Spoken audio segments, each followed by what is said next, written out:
In 1883, the historian John Robert Seeley wrote one of the most influential histories of the British Empire ever published. Though on the surface nothing more than a somewhat revisionist essay regarding the rise of British power, contained within was something of a political manifesto from Seeley. He argued that the settler colonies, often ignored and considered mere appendages to Britain, ought to instead have been seen as an extension of the British nation. As such, he offered two possibilities for the future of the British Empire, either the independence of these distant colonies, or alternatively, the formation of a globe-spanning imperial superstate. Seeley was not the first to argue for such imperial unity, but his arguments in particular gave rise to a new popular idea, generally referred to as Imperial Federation. It is not coincidence that it was the 1880s Imperial Federation became a prevalent idea. The Victorian high noon of British power was over. In most cases, Britain was no longer able to enforce its will on any state that dared defy it. The United States had come out of its civil war more centralised and energetic than ever before.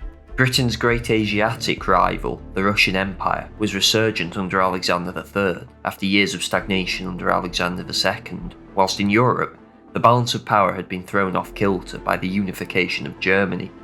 In 1882, the occupation of Egypt had infuriated almost all of the European great powers. Britain, it seemed, was increasingly alone and under threat from the unified land empires of the world. It was in this context of increasing British insecurity regarding their international position that the idea of Imperial Federation began to gain traction. The basic proposal was that the settler colonies, Canada, the Cape, the colonies that would later make up Australia and New Zealand, should reform into a legal and politically binding federation, replacing the odd collection of ties to the crown, fear of other predatory powers, and vague sense of Britishness that currently kept the empire loyal. The justification for the plan was the British diaspora contained within these colonies. Their populations, for all intents and purposes, were British, and Seeley argued they were extensions of the British nation, rather than countries in and of themselves.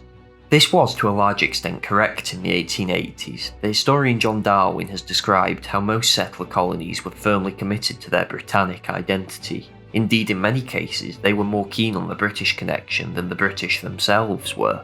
Lord Salisbury at one point describing Australian colonists as the most unreasonable people he had ever heard of, after they demanded the annexation of the New Hebrides.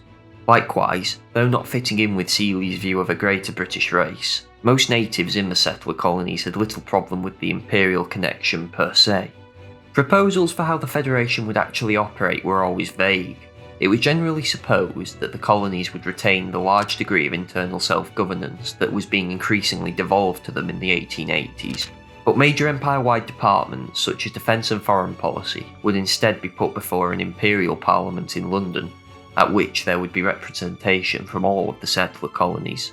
Where London's authority over domestic policy would begin and end was never decided, perhaps something akin to the power Westminster maintains over the Scottish Parliament today.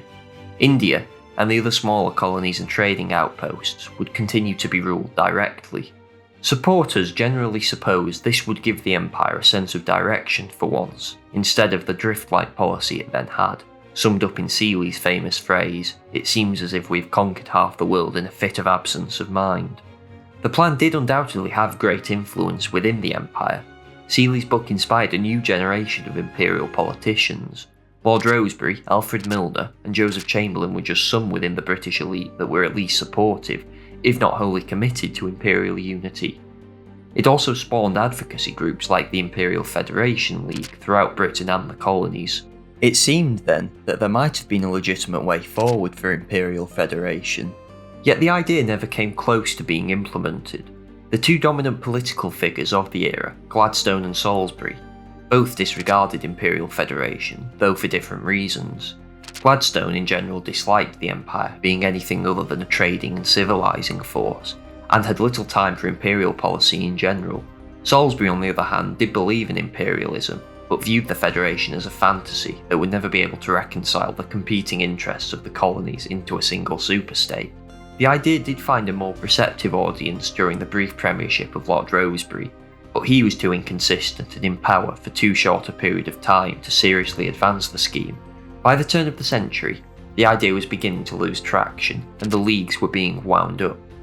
Yet, it somewhat ironically finally found a politician with a clear vision as to at least a pathway to federation.